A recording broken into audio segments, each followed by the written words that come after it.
നമസ്കാരം, ഞാൻ ബിന്ദുജ. പ്രതിവാര കായിക വാർത്തകളിലേക്ക് സ്വാഗതം. ആദ്യം പോയ വാരത്തെ പ്രധാന കായിക വിശേഷങ്ങൾ എന്തൊക്കെയെന്ന് നോക്കാം. കോമൺവെൽത്ത് ഗെയിംസിലെ അത്ലറ്റിക്സിനുള്ള യോഗ്യതാ മാർക്ക് പ്രഖ്യാപിച്ചു. അത്ലറ്റിക്സിൽ ഇക്കുറി ഇന്ത്യയിൽ നിന്ന് പങ്കെടുപ്പിക്കാനാകുന്നത് 32 താരങ്ങളെ മാത്രം. സംസ്ഥാന പഞ്ചഗുസ്തി ചാമ്പ്യൻഷിപ്പിൽ കിരീടം ചൂടി കോഴിക്കോട്. എറണാകുളം ജില്ലാ റണ്ണേഴ്സ് അപ്പ്. ഗുജറാത്തിലെ ദേശീയ ചാമ്പ്യൻഷിപ്പിനൊരുങ്ങി വിജയികൾ. ഓസ്ട്രേലിയൻ ഓപ്പൺ കിരീടത്തിൽ മുത്തമിട്ട് അൽക്കാരസ്. കീഴടക്കിയത് ടെന്നീസ് ഇതിഹാസ താരം നൊവാക് ജോക്കോവിച്ചിനെ. ഇന്ത്യൻ സ്ക്വാഷ് താരം അനാഹത് സിംഗിന് ചരിത്ര നേട്ടം. PSA ബ്രോൺസ് കിരീടം നേടുന്ന ഏറ്റവും പ്രായം കുറഞ്ഞ ഏഷ്യൻ വനിതാ താരം. ലോക റാങ്കിങ്ങിൽ 19ാം സ്ഥാനത്തേക്ക്. വാർത്തകൾ വിശദമായി. കോമൺവെൽത്ത് ഗെയിംസിലെ അത്ലറ്റിക്സിനുള്ള യോഗ്യതാ മാർക്ക് പ്രഖ്യാപിച്ചു. കഴിഞ്ഞ തവണ 4ാം സ്ഥാനത്തെത്തിയ സമയം അല്ലെങ്കിൽ ദൂരമാണ് ഇത്തവണ യോഗ്യതാ മാർക്കായി നിശ്ചയിച്ചിരിക്കുന്നതെന്ന് അത്ലറ്റിക് ഫെഡറേഷൻ ഓഫ് ഇന്ത്യ അറിയിച്ചു. ഈ വർഷം നടക്കുന്ന കോമൺവെൽത്ത് ഗെയിംസിലെ അത്ലറ്റിക്സിനുള്ള യോഗ്യതാ മാർക്ക് പ്രഖ്യാപിച്ച് അത്ലറ്റിക്സ് ഫെഡറേഷൻ ഓഫ് ഇന്ത്യ. കഴിഞ്ഞ കോമൺവെൽത്ത് ഗെയിംസിലെ 4ാം സ്ഥാനത്തെത്തിയ സമയം അല്ലെങ്കിൽ ദൂരമാണ് ഇത്തവണ യോഗ്യതാ മാർക്കായി നിശ്ചയിച്ചിരിക്കുന്നത്. ജൂലൈ ഓഗസ്റ്റ് മാസങ്ങളിൽ സ്കോട്ട്ലാൻഡിലെ ഗ്ലാസ്ഗോയിൽ നടക്കുന്ന കോമൺവെൽത്ത് ഗെയിംസിലെ അത്ലറ്റിക്സിൽ ഇക്കുറി ഇന്ത്യയിൽ നിന്ന് 32 താരങ്ങളെ മാത്രമേ പങ്കെടുപ്പിക്കാനാകൂ. അതിനാൽ ഈ വർഷം തന്നെ നടക്കുന്ന ഏഷ്യൻ ഗെയിംസിലാണ് കൂടുതൽ ശ്രദ്ധിക്കുന്നതെന്ന് athletic federation senior vice president Anju Bobby George Kariavattom LNCP നടത്തിയ പത്രസമ്മേളനത്തിൽ പറഞ്ഞു. അതേസമയം ഏഷ്യൻ ഗെയിംസിൽ പങ്കെടുക്കുന്നവരുടെ ലിസ്റ്റ് സമർപ്പിക്കേണ്ട അവസാന തീയതി നേരത്തെയാക്കിയതിനാൽ അത്ലറ്റിക്സ് ഫെഡറേഷൻ നേരത്തെ പുറത്തിറക്കിയ ഈ വർഷത്തെ മത്സര കലണ്ടറിൽ മാറ്റം വരുത്തിയതായും അഞ്ജു ബേബി ജോർജ് അറിയിച്ചു. ജൂനിയർ സീനിയർ തലങ്ങളിലായി 40 മീറ്റുകളാണ് AFI ഈ വർഷം നടത്തുന്നത്. മെയ് 22 മുതൽ 25 വരെ റാഞ്ചിയിൽ നടക്കുന്ന ദേശീയ സീനിയർ അത്ലറ്റിക് ചാമ്പ്യൻഷിപ്പ് കോമൺവെൽത്ത് ഗെയിംസിന് യോഗ്യത നേടുന്നതിനുള്ള അവസാന അവസരമായി നിശ്ചയിച്ചു. ഏഷ്യൻ അണ്ടർ 23 ചാമ്പ്യൻഷിപ്പിലേക്കുള്ള യോഗ്യതാ മത്സരവും കൂടിയായിരിക്കും ഈ മീറ്റ്. ജൂൺ 24 ഭുവനേശ്വറിൽ ആരംഭിക്കുന്ന സീനിയർ ഇന്റർസ്റ്റേറ്റ് അത്ലറ്റിക് ചാമ്പ്യൻഷിപ്പാണ് ഏഷ്യൻ ഗെയിംസിന് യോഗ്യത നേടാനുള്ള അവസാന അവസരം. ഏഷ്യൻ ഗെയിംസിന്റെ യോഗ്യതാ മാനദണ്ഡം നേരത്തെ പ്രഖ്യാപിച്ചിരുന്നു. സെപ്റ്റംബറിൽ ജപ്പാനിൽ നടക്കുന്ന ഏഷ്യൻ ഗെയിംസിന് മുന്നോടിയായി മെയ്യിൽ ബോട്സ്വാനയിൽ നടക്കുന്ന ലോക റിലേ ചാമ്പ്യൻഷിപ്പിൽ ഇന്ത്യൻ ടീം പങ്കെടുക്കും. മാർച്ച് 28 ചണ്ഡീഗഡിൽ ദേശീയ ഓപ്പൺ റിലേ ചാമ്പ്യൻഷിപ്പ് സംഘടിപ്പിക്കും. 48ാമത് സംസ്ഥാന പഞ്ചഗുസ്തി ചാമ്പ്യൻഷിപ്പ് സ്വന്തമാക്കി കോഴിക്കോട്. വയനാട് നടന്ന ആവേശകരമായ മത്സരത്തിൽ പുരുഷ വിഭാഗത്തിൽ 46 പോയിന്റും വനിതാ വിഭാഗത്തിൽ 30 പോയിന്റും നേടിയാണ് കോഴിക്കോട് കപ്പടിച്ചത്. ജനുവരി 29, 30, 31 തീയതികളിലായി സുൽത്താൻ ബത്തേരി മുനിസിപ്പൽ ടൗൺ ഹാളിൽ നടന്നു വന്ന 48ാമത് സംസ്ഥാന പഞ്ചഗുസ്തി ചാമ്പ്യൻഷിപ്പ് സമാപിച്ചു. പുരുഷ വിഭാഗത്തിൽ 46 പോയിന്റുകൾ നേടി കോഴിക്കോട് ജില്ല കിരീടം സ്വന്തമാക്കി.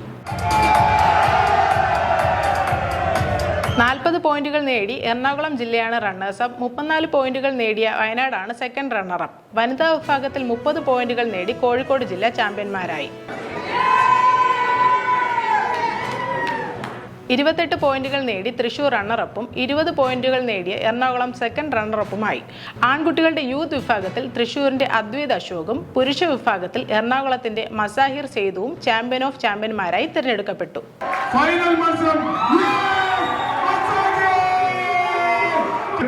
അഹങ്കരിക്കാം, കാരണം അദ്ദേഹമാണ് ഇന്ത്യയുടെ ചാമ്പ്യൻ ഓഫ് ചാമ്പ്യൻ, ഈ രാജ്യത്തിന്റെ ചാമ്പ്യൻ ഓഫ് ചാമ്പ്യൻ.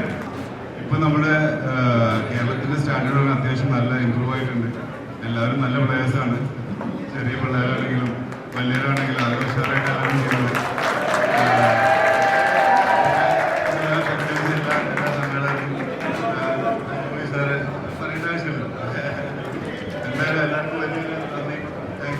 പെൺകുട്ടികളുടെ യൂത്ത് വിഭാഗത്തിലും വനിതാ വിഭാഗത്തിലും കോഴിക്കോടിന്റെ Teja PJ champion of champions പട്ടം കരസ്ഥമാക്കി. ഉജ്ജ്വലമായ മത്സരത്തിൽ വിജയം വരിച്ച തേജ കോഴിക്കോടിനും ഉജ്ജ്വലമായ ഒരു കൈയടി. IC ബാലകൃഷ്ണൻ MLA, സുൽത്താൻ ബത്തേരി നഗരസഭ വൈസ് ചെയർപേഴ്സൺ ഇന്ദ്രജിത്ത് MG, വികസനകാര്യ standing committee chairperson Samshad P, കൗൺസിലർമാരായ Radha Raveendran, KK Moythu, Abdul Gafoor UP, AP Preshind, Noushad Mangalassery, Vinod C, ജില്ലാ sports council secretary Jiji KA തുടങ്ങിയവർ വിജയികൾക്കുള്ള സമ്മാനദാനം നിർവഹിച്ചു. സംസ്ഥാന പഞ്ചഗുസ്തി അസോസിയേഷൻ സെക്രട്ടറി ജോജി എളൂർ, വയനാട് ജില്ലാ പഞ്ചഗുസ്തി association president Kabeer P, Sameer VT, Naveen Paul തുടങ്ങിയവർ സംസാരിച്ചു. കേരള ഒളിമ്പിക് അസോസിയേഷന്റെ ഔദ്യോഗിക യൂട്യൂബ് ചാനലായ കേരള ഒളിമ്പിക്കിലൂടെയായിരുന്നു 3 ദിവസത്തെ ചാമ്പ്യൻഷിപ്പിന്റെ തത്സമയ സംപ്രേഷണം. നേരത്തെ സുൽത്താൻ ബത്തേരി മുനിസിപ്പൽ ചെയർപേഴ്സൺ റസീന അബ്ദുൾ ഖാദറാണ് ചാമ്പ്യൻഷിപ്പിന്റെ ഔദ്യോഗിക ഉദ്ഘാടനം നിർവഹിച്ചത്.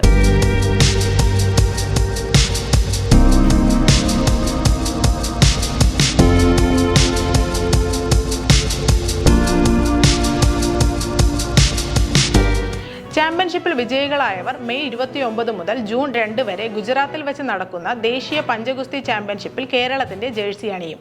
25ാം ഗ്രാൻഡ്സ്ലാം കിരീടത്തിനായി ജോക്കോവിച്ച് ഇനിയും കാത്തിരിക്കേണ്ടി വരും. 38-കാരനായ ജോക്കോവിച്ച് തന്റെ കരിയറിൽ ആദ്യമായി ഓസ്ട്രേലിയൻ ഓപ്പണിൽ റണ്ണേഴ്സ് അപ്പായി. മെൽബണിന്റെ റെക്കോർഡ് ചാമ്പ്യനായ ജോക്കോ ചരിത്രത്തിലെ ഒരു പുതിയ അധ്യായത്തിന് അടുത്തെത്തിയെങ്കിലും അൽക്കാരസ് ചരിത്രം മാറ്റിയെഴുതി ഓസ്ട്രേലിയൻ ഓപ്പൺ കിരീടത്തിൽ മുത്തമിട്ടു. ഓസ്ട്രേലിയൻ ഓപ്പൺ ടെന്നീസിൽ പുരുഷ സിംഗിൾസിൽ കിരീടം സ്വന്തമാക്കി സ്പെയിന്റെ ലോക 1-ാം നമ്പർ താരം കാർലോസ് അൽക്കാരസ്. റോഡ് ലേവർ അരീനയിൽ നടന്ന ഫൈനലിൽ ടെന്നീസ് ഇതിഹാസം നൊവാക് ജോക്കോവിച്ചിനെയാണ് അൽക്കാരസ് തോൽപ്പിച്ചത്. 10 തവണ ചാമ്പ്യനായ ജോക്കോയെ 2-6, 6-2, 6-3, 7-5 എന്ന സ്കോറിനാണ് വീഴ്ത്തിയത്. 24 വയസ്സും 101 ദിവസവും പ്രായമുള്ളപ്പോൾ റാഫേൽ നദാൽ സ്ഥാപിച്ച 16 വർഷത്തെ റെക്കോർഡ് മറികടന്ന് കരിയർ ഗ്രാൻഡ്സ്ലാം പൂർത്തിയാക്കുന്ന ഏറ്റവും പ്രായം കുറഞ്ഞ പുരുഷ താരമായി അൽക്കാരസ് മാറി. താരത്തിന്റെ കരിയറിലെ ആദ്യ ഓസ്ട്രേലിയൻ ഓപ്പൺ കിരീടമാണിത്. 4 സെറ്റ് നീണ്ട ആവേശകരമായ പോരാട്ടത്തിനൊടുവിലാണ് ടെന്നീസ് ഇതിഹാസത്തെ അൽക്കാരസ് കീഴടക്കിയത്. ആദ്യ സെറ്റിൽ മികച്ച പ്രകടനം കാഴ്ചവെച്ച ജോക്കോ 6-2 എന്ന സ്കോറോടെ ലീഡ് നേടിയിരുന്നു. എന്നാൽ രണ്ടാം സെറ്റിൽ തിരിച്ചെത്തിയ അൽക്കാരസ് തന്റെ മികച്ച പ്രകടനം പുറത്തെടുക്കുകയും രണ്ടാം സെറ്റ് 6-2 സ്വന്തമാക്കുകയും ചെയ്തു. തുടർന്ന് മൂന്നാം സെറ്റിൽ അൽക്കാരസ് 6-3 സെറ്റ് ലീഡ് നേടി. 4-ാം സെറ്റിൽ അൽക്കാരസ് ലീഡ് നിലനിർത്താൻ ശ്രമിച്ചപ്പോൾ ജോക്കോവിച്ച് പരാജയം ഒഴിവാക്കാൻ ശക്തമായി പോരാടി. ഒടുവിൽ കാർലോസ് അൽക്കാരസ് തിരിച്ചടിച്ച് 4-ാം സെറ്റ് 7-5 സ്വന്തമാക്കി. French open, Wimbledon, US open എന്നിവയിലെ 2 വിജയങ്ങൾക്കൊപ്പം അൽക്കാരസിന്റെ 7ാമത്തെ മേജർ കിരീടമാണിത്. മാസങ്ങൾക്ക് മുമ്പ് കാനഡ വനിതാ ഓപ്പൺ സ്ക്വാഷ് സെമിഫൈനലിൽ ജോർജിനയോട് നേരിട്ട തോൽവിക്ക് മധുര പ്രതികാരം തീർത്ത ഇന്ത്യൻ താരം അനാഹത് സിംഗ്. കോമൺവെൽത്ത് ഗെയിംസ് സ്വർണ്ണ മെഡൽ ജേതാവായ ജോർജിനയെ തന്റെ കൃത്യതയാർന്ന ഷോട്ടുകൾ കൊണ്ടും പതറാത്ത മാനസിക കരുത്തുകൊണ്ടും നിഷ്പ്രഭയാക്കി അനാഹത് സ്വന്തമാക്കിയത് സ്ക്വാഷ് ഓൺ ഫയർ ഓപ്പൺ കിരീടം. ഇന്ത്യൻ സ്ക്വാഷ് താരം അനാഹത് സിംഗ് ചരിത്ര നേട്ടവുമായി തന്റെ കരിയറിലെ ഏറ്റവും വലിയ കിരീടം സ്വന്തമാക്കി. വാഷിംഗ്ടണിൽ നടന്ന PSA bronze squash on fire open 2026 final 1-ാം സീഡും ലോക 10-ാം നമ്പർ താരവുമായ ഇംഗ്ലണ്ടിന്റെ ജോർജിന കെന്നഡിയെയാണ് അനാഹത് പരാജയപ്പെടുത്തിയത്. നേരിട്ടുള്ള സെറ്റുകൾക്കായിരുന്നു 17-കാരിയായ അനാഹത്തിന്റെ തകർപ്പൻ വിജയം. സ്കോർ 12-10, 11-5, 11-7. ഇതോടെ PSA ബ്രോൺസ് കിരീടം നേടുന്ന ഏറ്റവും പ്രായം കുറഞ്ഞ ഏഷ്യൻ വനിതാ താരമായി അനാഹത് മാറി. 15ാമത് PSA ടൂർ കിരീടമാണ് അനാഹത്തിന്റേത്. ഈ വിജയത്തോടെ ലോക റാങ്കിങ്ങിൽ 19ാം സ്ഥാനത്തേക്ക് ഉയരാനും അനാഹത്തിന് കഴിഞ്ഞു. ഇനി സ്പോർട്സ് ആൻഡ് ഷോർട്സിലേക്ക് പോകാം. KD ജാദവ് സ്റ്റേഡിയത്തിൽ നടന്ന 5ാമത് 3x3 ദേശീയ ബാസ്കറ്റ്ബോൾ ചാമ്പ്യൻഷിപ്പിൽ കിരീടം നിലനിർത്തി കേരള വനിതകൾ. ഇന്ത്യൻ റെയിൽവേയെ 14-12 പരാജയപ്പെടുത്തിയാണ് കേരളത്തിന്റെ നേട്ടം. ചെന്നൈയിൽ റെയിൽവേയോട് 5x5 ഫോർമാറ്റിൽ ഏറ്റ പരാജയത്തിന് ഒരു മധുര പ്രതികാരം കൂടിയായി ഈ വിജയം. സെമിയിൽ ഡൽഹിയെ 21-18 പരാജയപ്പെടുത്തിയായിരുന്നു കേരള വനിതകളുടെ ഫൈനൽ പ്രവേശനം.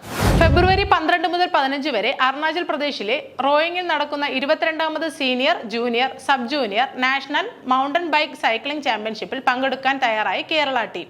സാഹസികതയുമായി മെഡൽ നേടാൻ 30 മൗണ്ടൻ ബൈക്ക് താരങ്ങളാണ് ദേശീയ മത്സരത്തിൽ കേരളത്തിന് വേണ്ടി പങ്കെടുക്കുന്നത്. വയനാട്ടുകാർ കൂടുതലുള്ള കേരള ടീമിൽ കൂടുതലും പെൺകുട്ടികളാണ് ഉള്ളത്. Mass start, time trial, relay എന്നീ 3 ഇനങ്ങളിലാണ് കേരളം ചാമ്പ്യൻഷിപ്പിൽ പങ്കെടുക്കുന്നത്. 72ാമത് സീനിയർ പുരുഷ കബഡി ചാമ്പ്യൻഷിപ്പ് ഫെബ്രുവരി 13-14 തീയതികളിൽ കാസർഗോഡ് കുമ്പളത്ത് നടക്കും. കേരള സംസ്ഥാന കബഡി ടെക്നിക്കൽ കമ്മിറ്റി സംഘടിപ്പിക്കുന്ന ചാമ്പ്യൻഷിപ്പിൽ 1-ാം സ്ഥാനത്തിനായി 14 ജില്ലാ ടീമുകൾ മത്സരിക്കും. ചാമ്പ്യൻഷിപ്പിന്റെ തത്സമയ സംപ്രേഷണം കേരള ഒളിമ്പിക് അസോസിയേഷന്റെ യൂട്യൂബ് ചാനൽ കേരള ഒളിമ്പിക്കിൽ ഉണ്ടായിരിക്കുന്നതാണ്. കേരള കരാട്ടെ അസോസിയേഷൻ സംഘടിപ്പിക്കുന്ന 46ാമത് കേരള സംസ്ഥാന sub junior senior karate championship 2026 ഫെബ്രുവരി 15-16 തീയതികളിൽ തൃശൂരിലെ VKM മേനോൻ ഇൻഡോർ സ്റ്റേഡിയത്തിൽ നടക്കും. 14 ജില്ലകളിലെ ഏകദേശം 1500 അത്ലറ്റുകൾ ഈ മെഗാ ഈവന്റിൽ പങ്കെടുക്കും. ചാമ്പ്യൻഷിപ്പിന്റെ തത്സമയ സംപ്രേഷണം കേരള ഒളിമ്പിക് അസോസിയേഷന്റെ യൂട്യൂബ് ചാനൽ കേരള ഒളിമ്പിക്കിൽ ഉണ്ടായിരിക്കുന്നതാണ്. 8ാമത് കേരള സംസ്ഥാന CBSE ICSE കൊറിഗി പൂംസെ boys and girls taekwondo championship February 7-8 തീയതികളിൽ മങ്ങാട്ടുപറമ്പിലെ കണ്ണൂർ യൂണിവേഴ്സിറ്റി ഇൻഡോർ സ്റ്റേഡിയത്തിൽ നടക്കും. തൈക്കോണ്ടോ അസോസിയേഷൻ ഓഫ് കേരളയുടെ കീഴിലുള്ള കണ്ണൂർ ജില്ലാ തൈക്കോണ്ടോ അസോസിയേഷൻ സംഘടിപ്പിക്കുന്ന ചാമ്പ്യൻഷിപ്പിന്റെ തത്സമയ സംപ്രേഷണം കേരള ഒളിമ്പിക് അസോസിയേഷന്റെ യൂട്യൂബ് ചാനൽ കേരള ഒളിമ്പിക്കിൽ ഉണ്ടായിരിക്കുന്നതാണ്. പുത്തൻ കായിക വാർത്തകളുമായി വീണ്ടും കാണും വരെ നമസ്കാരം.